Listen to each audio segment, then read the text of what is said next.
Welcome back, I'm Chris Kirschner. The Florida Gators got stuck in the doghouse again Saturday afternoon. Tori Petrie was in Jacksonville covering the Florida-Georgia rivalry for us. The Florida Gators fell to the Georgia Bulldogs for the third year in a row with a heartbreaking 23-20 loss at Everbank Field. The Gators entered the half down 20 points, but they returned to score 17 unanswered points. However, it was not enough to overcome the Bulldogs. The Gators looked stale in the first half, allowing 2 Georgia touchdowns by running back Todd Gurley, as well as 2 field goals to go down 23-3 at the half. Tides turned in the third quarter, though, when the Gators gained possession after a Bulldog fumble in the red zone and turned it into a Florida touchdown. The mood on the field and in the stands shifted, and the rivalry hatred was alive. The Gators grabbed a safety to put the score at 23-12 heading into the fourth.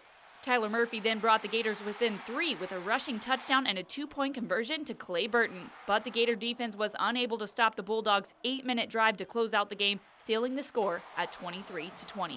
This is Florida's third loss in a row and drops them to a 4-4 record. Reporting for WUFT Sports from Everbank Field, I'm Tori Petrie. The Gators' chances of making the SEC championship are theoretically not 0, but only about as good as you winning the lottery jackpot.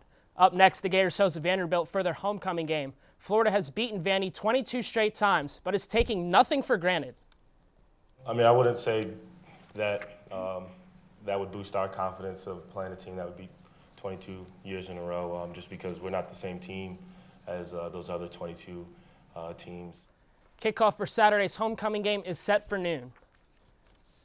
On Saturday night against a fellow top 10 team, Florida State scored the fewest points it has all season, 41 points. With that kind of offensive output, FSU continued its undefeated season. Florida State got on the board first as Devontae Freeman bulldozed his way into the end zone from 5 yards out.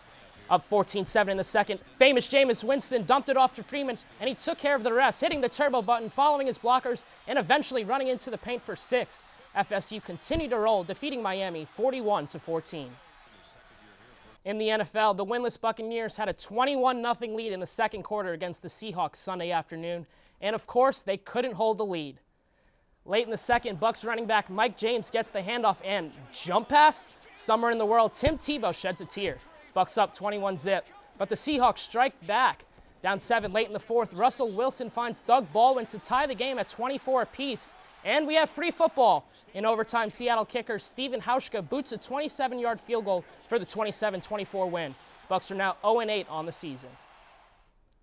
Gator volleyball needed every ounce of energy Sunday afternoon. Texas A&M battled all day, but it was the Gators who pulled out the win. Taylor Unroe had a career-high 6 service aces, including 2 back-to-back aces that sealed the victory.